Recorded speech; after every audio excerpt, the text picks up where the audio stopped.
Good morning વિદ્યાર્થી મિત્રો, આજે હું તમને અંગ્રેજી ગ્રામરની અંદર સિમ્પલ પ્રેઝન્ટ ટેન્સ શીખવાડીશ. અને જો વિદ્યાર્થી મિત્રો તમે મારી ચેનલ પર નવા હોય તો મારી ચેનલને લાઈક કરો, સબસ્ક્રાઇબ કરો અને વધુમાં વધુ લોકો સુધી શેર કરો. તો વિદ્યાર્થી મિત્રો ચાલો હવે આપણે ટુ બી ના વર્બ્સ જાણીએ. વિદ્યાર્થી મિત્રો ટુ બી ના ક્રિયાપદો, તો ટુ બી ના ક્રિયાપદો છે am, is અને are. ટુ હેવ ના ક્રિયાપદો છે have અને has. ટુ ડુ ના ક્રિયાપદ છે do અને does. તો વિદ્યાર્થી મિત્રો આ જે ક્રિયાપદ છે એ ક્રિયાપદો હવે આ સર્વનામ સાથે કઈ રીતે લાગે છે હું તમને અહીંયા બતાવીશ. તો I ની સાથે am, you ની સાથે are, he, she અને it ની સાથે is લાગશે, we ની સાથે are, you ની સાથે are અને they ની સાથે are. એ જ રીતે આપણે આગળ જોઈએ કે have has.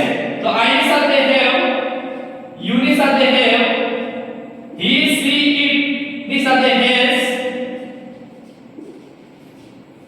we ની સાથે have, you ની સાથે have, they ની સાથે have.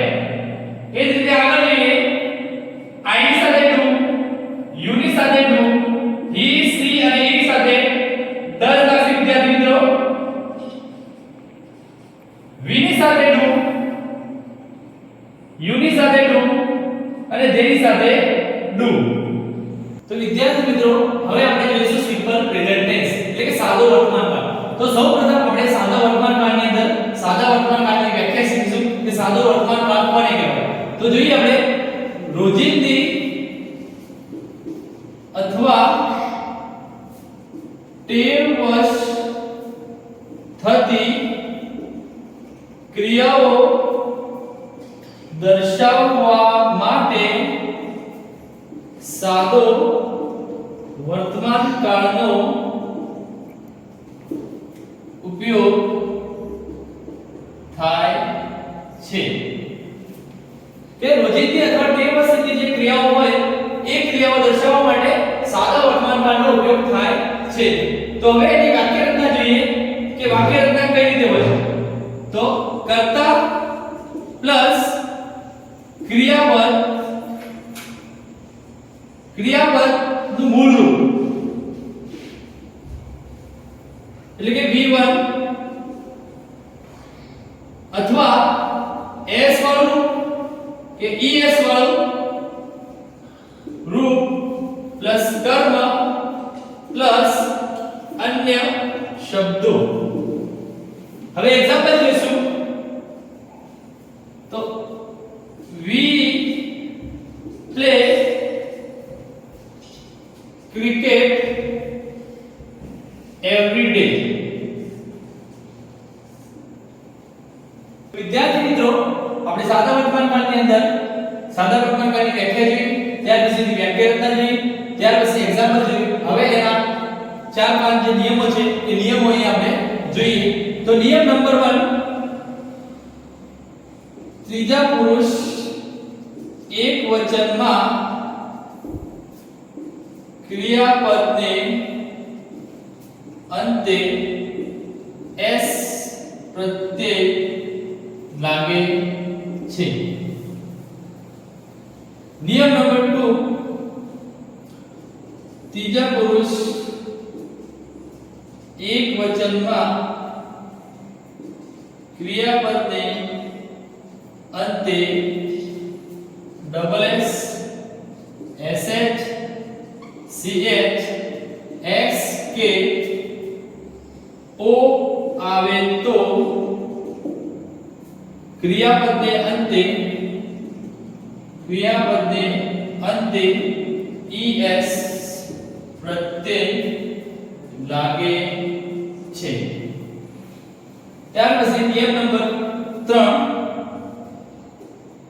ત્રીજા પુરુષ એકવચનમાં ક્રિયાપદના અંતે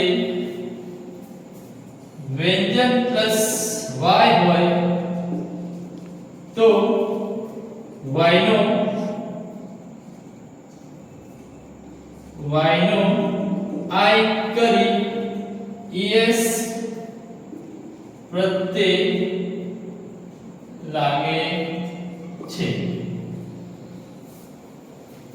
એ જ રીતે ત્રીજા પુરુષ એક વચનમાં ક્રિયાપદના અંતે સ્વર પ્લસ y હોય તો ફક્ત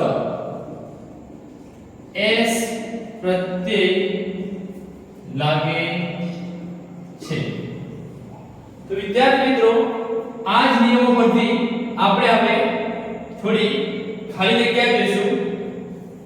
તો વિદ્યાર્થી મિત્રો, આપણે સાદા વર્તમાન કાળના વ્યાખ્યા, એની વ્યાખ્યા રચના, એના એક્ઝામ્પલ, એના નિયમો જોઈ લીધા. હવે એના આધારે આપણે થોડી ખાલી જગ્યા જોઈ લઈશું.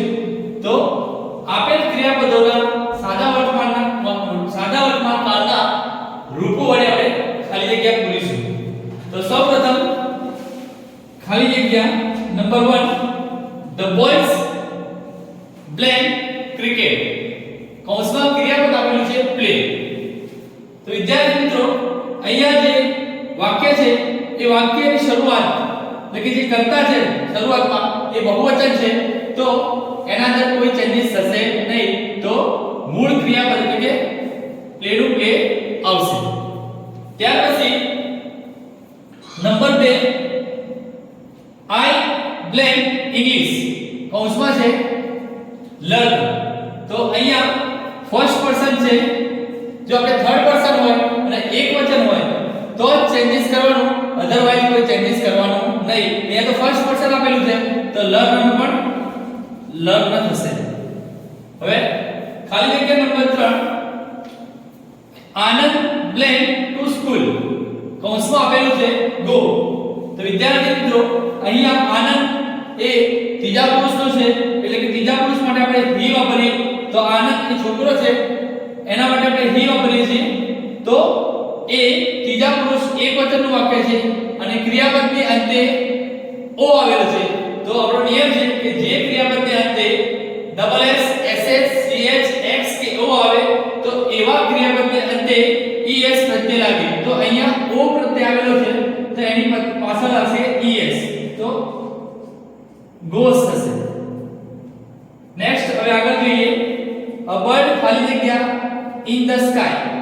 કૌંસમાં આપેલું છે fly. તો a bird એટલે કે અહીંયા એક વચન છે અને a bird એટલે થર્ડ પર્સન નું વાક્ય છે. તો થર્ડ પર્સન માં આપણે જોઈએ કે ક્રિયાપદની પાછળ વ્યંજન પ્લસ y છે એટલે કે આગળ અક્ષર વ્યંજન છે એની પહેલા એની પછી y છે. તો વ્યંજન પ્લસ y હોય તો આપણે y નું શું કરી દેવાનું, I કરવાનું અને એની પાછળ શું કરવાનું, es પ્રત્યય લગાવવાનું.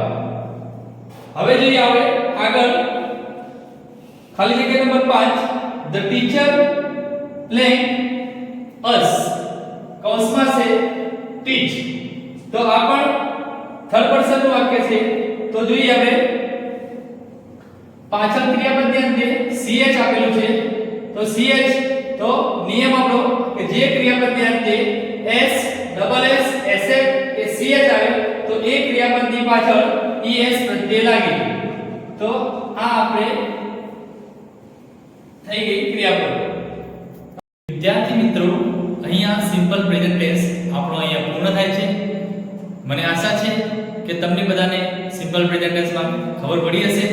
તો વિદ્યાર્થી મિત્રો, જો તમે મારી ચેનલ પર નવા હોય તો ફરીથી મારી ચેનલને લાઈક કરો, સબસ્ક્રાઇબ કરો અને વધુમાં વધુ લોકો સુધી શેર કરો.